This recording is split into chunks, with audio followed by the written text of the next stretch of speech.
To be able to do that, I gotta go all the way back. I have to go back to where our family started.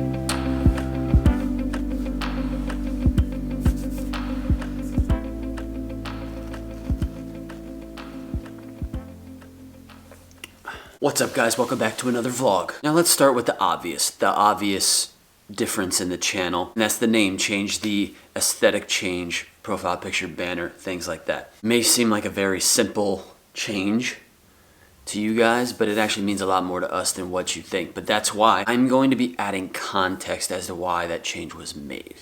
I'm going to be adding context to what it really means to us. To be able to do that, I gotta go all the way back. I have to go back to where our family started. So this is like a big reveal of like the name change and the logo. We have a logo and things like that. But this is also kind of like a who is beyond our doorstep? Who is the family? How did they come to be? And it all starts in May of 2016. Maxine and I got married in Santorini, Greece. It was an absolutely beautiful wedding. We had family and friends fly over and celebrate with us, and that wedding was really an indicator of how our life was going to be.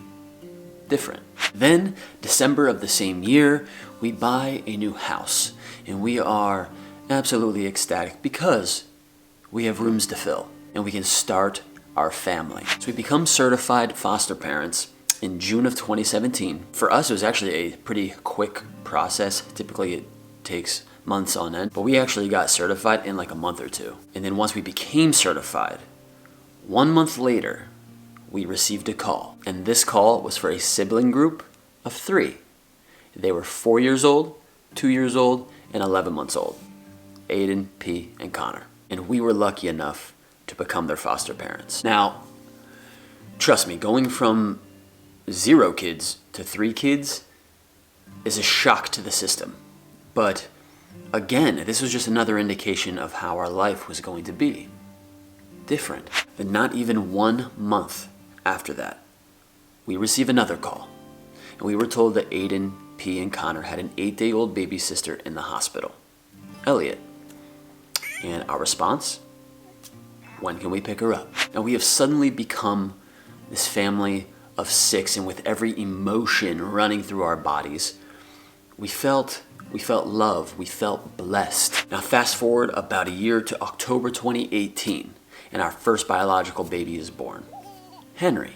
And that process was very emotional, and it's wild what a woman's body is really capable of. Now a family of 7, we really set our sights on adoption day for Aiden, Parker, Connor, and Elliot. And what seemed to take forever, finally, in December of 2019, adoption day was here. The day was filled with every emotion that you could imagine. There was joy, there was laughter, there were tears. It just seemed like such a long-awaited day, and it was finally here. Now, I guess, officially, a family of 7, our life was really just beginning.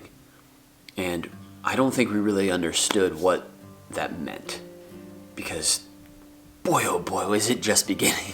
Because 1 month later, 1 month after adoption day, we found out Maxine was pregnant. And pregnant with quadruplets. Was it a shock, you ask? Of course. Were we excited?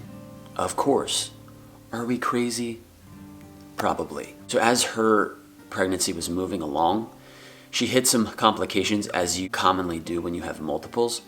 And at about 21, 22 weeks or so, we decided to seek out the best of the best.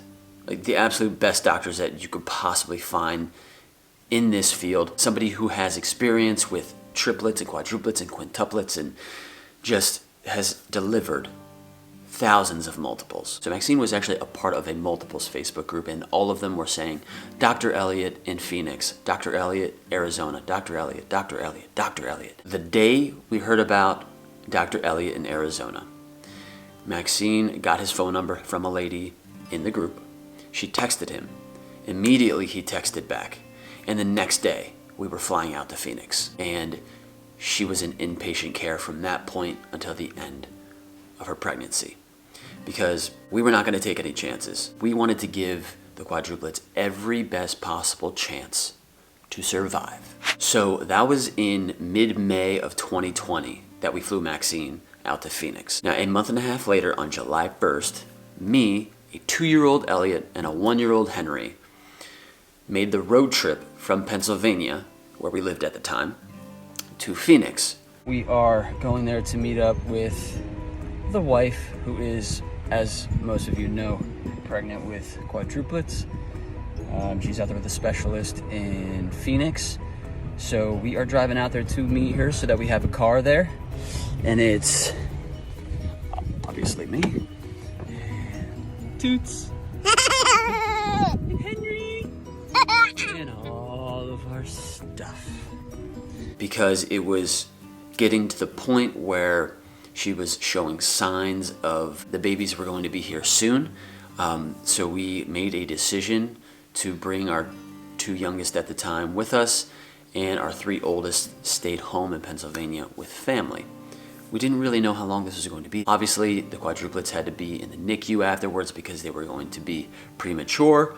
So this was really like just an up in the air thing, but it was something that had to be done. So this is kind of where our life in this channel start.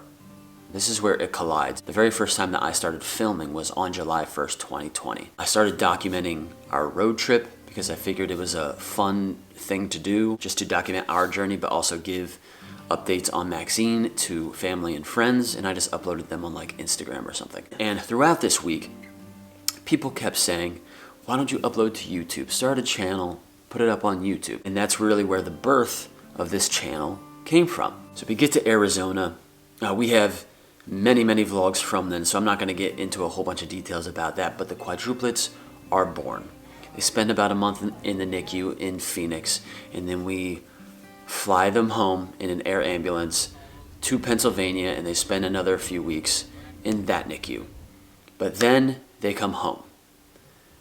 The quadruplets are home. We are now this family of 11, and we're looking at each other like, how did this happen? So then, our family started to get acclimated. We started to become this unit, and we made a decision to move.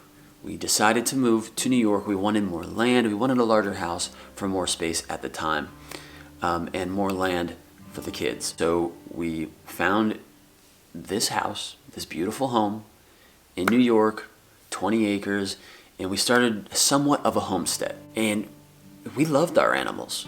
We loved milking our cow. We loved getting eggs every day and making butter and like things like that, but it just never quite felt right. It never quite felt like us. And we had amazing times here and special moments here. A lot of the babies' firsts were here. They learned to walk here. So this place holds a special place in our heart.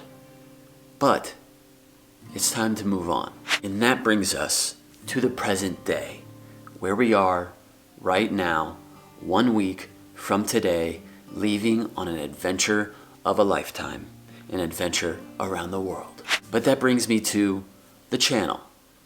Why the name change? Why Beyond Our Doorstep? Our family has been through many challenges, many ups, some downs. We've experienced moves and different lifestyles, and also the trying times around the quadruplets' birth. And I know what many of you are probably thinking. What about stability? A family needs stability. But here's the thing. This family is our stability. No matter where we are in this world, in a home, traveling, America, Europe, wherever, it doesn't matter. Wherever we are, we're home. Because throughout all of this, throughout living in the suburbs, throughout buying this big, beautiful home and having all this land, what we've truly realized, what truly makes us happy is not material things. It's experiences, and it's each other. So we're all in, and I mean all in. We're selling everything. We're selling house, cars, furniture, everything. This video may seem like just a name change, but it's not. It is indicative of our family's path. Our family's change. So why Beyond Our Doorstep? So when we were thinking about changing the name, we were thinking about certain words that we wanted because we were about to go on this journey of traveling. So like we had traveling on our minds, but we don't know if we're doing that forever. So we don't want the name to be solely about traveling, but about us as a family, about our lives. So words that you think about when you are traveling are like wanderlust. That's the first word that everybody thinks about. But there's another word, another German word, Fernweh. And when we looked up the definition, what it means is like distance sickening. You have like an urge or like a pain to see other places. That's not necessarily what describes us, but within it, it says a pain to see far-flung places beyond our doorstep. The second we saw beyond our doorstep, the light bulb went off. So beyond our doorstep really just means getting out of your comfort zone. Conquer your fears, be brave, be adventurous. So yes, we are now beyond our doorstep. And yeah, we're taking all 9 of our kids on an adventure of a lifetime. A trip around the world.